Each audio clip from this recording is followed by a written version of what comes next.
Radio 4910, autour du Perron.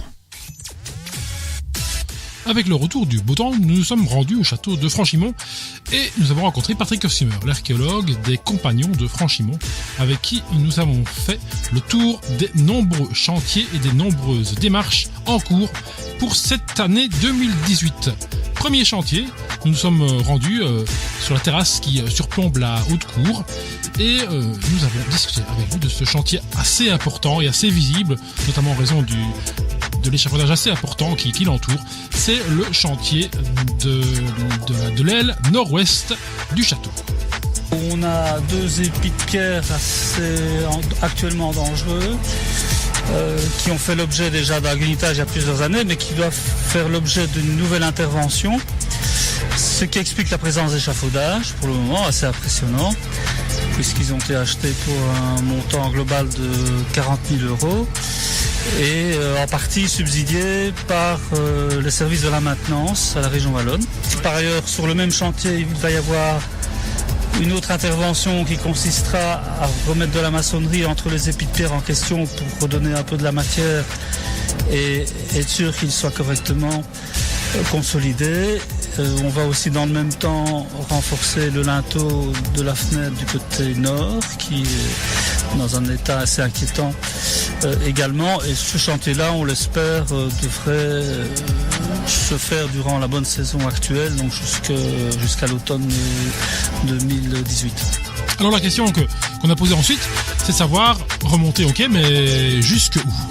Mais on ne va pas reconstruire ce qui est encore visible sur des vieilles photos du 19e siècle parce que ça représente un travail trop important et des problèmes déontologiques. Donc on va juste refermer la brèche qui se trouve actuellement au niveau de la cheminée qui sort de notre réfectoire de façon à ce que le pic de pierre qui ne fait plus pratiquement que 50 cm de diamètre à son sommet soit entouré d'une maçonnerie plus solide. On va en profiter aussi pour réinstaller le reste d'une fenêtre médiévale qui se sont écroulées dans les années 80 et qu'on a récupérée. C'est une fenêtre qui elle-même avait été condamnée au XVIe siècle quand on a fait la cheminée, parce que l'histoire du bâtiment est ici très compliquée et c'est parfois l'histoire compliquée du bâtiment qui explique aussi les désordres dans le bâtiment. La cheminée en question est à l'origine de la plupart des effondrements parce qu'elle fragilisait fortement le mur. Donc on va remettre de la matière au niveau de cette cheminée et ainsi on va redonner la base du pignon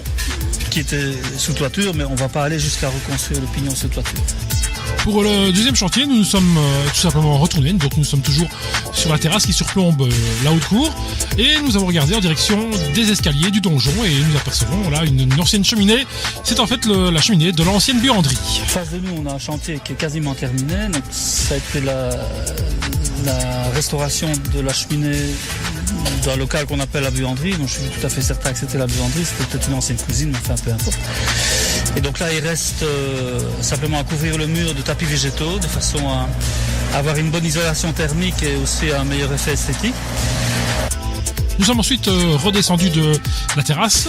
Nous sommes à présent dans la haute cour et nous nous approchons de la cuisine. Et là, nous remarquons le chantier de restauration du mur qui entoure la cuisine.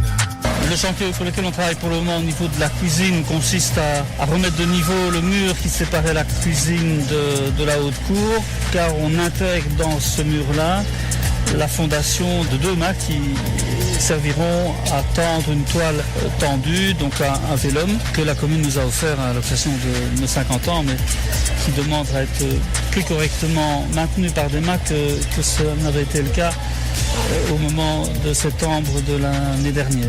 Alors, lors de notre visite, nous avons également parlé du chantier du Puy, future réouverture du chantier du Puy, également d'un chantier au niveau du Balloir, et enfin d'un chantier au niveau de la Casse-Matelas. Mais tout cela fera l'objet d'une autre séquence autour du Perron.